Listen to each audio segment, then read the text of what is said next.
from standard 7th for Urdu speech.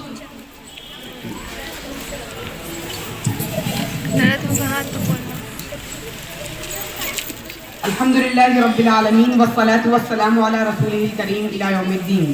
جناب صدر عالی وقار، محترم سامعین کرام اور ہمارے ہم مکتب ساتھیوں، السلام علیکم ورحمۃ اللہ وبرکاتہ. آج میری تقریر کا موضوع ہے مسلمان ہونے کے لیے علم کی ضرورت. سب سے پہلی بات تو یہ ہے کہ اللہ تعالیٰ کا بے شکر احسان ہے کہ اس نے ہمیں اسلام جیسی عظیم دولت عطا کی اور نبی کریم صلی اللہ علیہ وسلم کی امت میں شامل کیا. خود اللہ تعالیٰ بھی اس کو اپنے بندوں پر اپنا سب سے بڑا انعام قرار دیا. قرآن میں ارشاد ہوا کہ الیوم اکملت لکم دینکم واتممت علیکم نعمتی ورضیت لکم الاسلام دینا.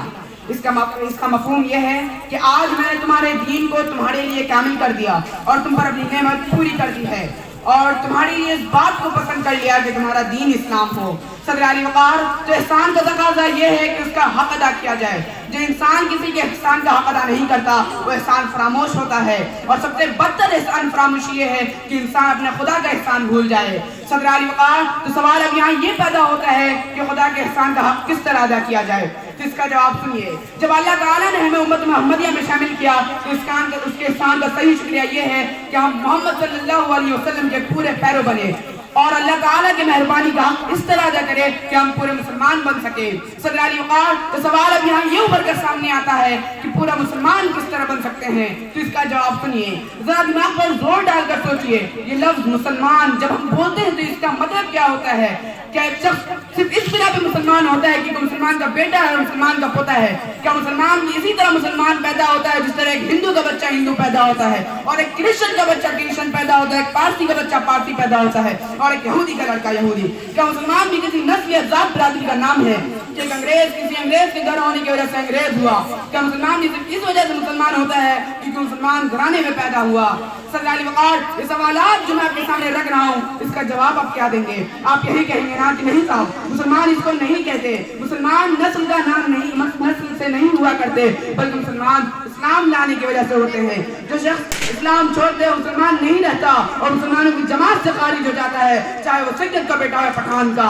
صدر علی وقار، سوال اب یہاں پھر یہ پیدا ہوتا ہے کہ اسلام لانے کا مطلب کیا ہے. تو اس کا جواب سنیے. اسلام لانے کا مطلب یہ ہے کہ محمد صلی اللہ علیہ وسلم کی جو تعلیمات ہے، قرآن کریم کی جو تعلیمات ہے، اس کو آدمی جان کر سمجھ کر دل سے قبول کر کے اس کے مطابق زندگی گزارے. جیسا کرتا ہے وہ مسلمان ہوا اور جیسا نہیں کرتا مسلمان نہیں ہوا. صدر علی وقار، خود بخود اس بات سے واضح ہو جاتا ہے کہ اسلام سب سے پہلے علم کا نام ہے اور علم کے بعد عمل کا نام ہے.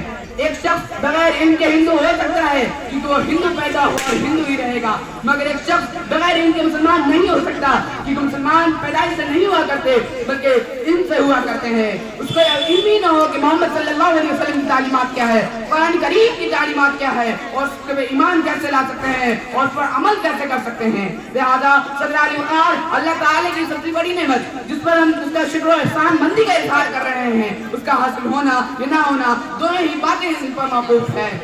جو شخص یہ جانتے ہی نہ ہوں کہ اسلام اور کفر کے بیچ میں کیا فرق ہے، اسلام اور شرک کے بیچ میں کیا امتیاز ہے، تو اس کی مثال تو کچھ ایسی ہے کہ ایک شخص اندھیرے میں ایک پگڈنڈی پر چل رہا ہو سکتا ہے سیدھی لکیر پر چل رہا ہو اور اس کے قدم دوسرے راستے کی طرف مڑ جائے اور اس کو خبر بھی نہ ہو کہ اپنے راہ پر سے ہٹ چکا ہوں.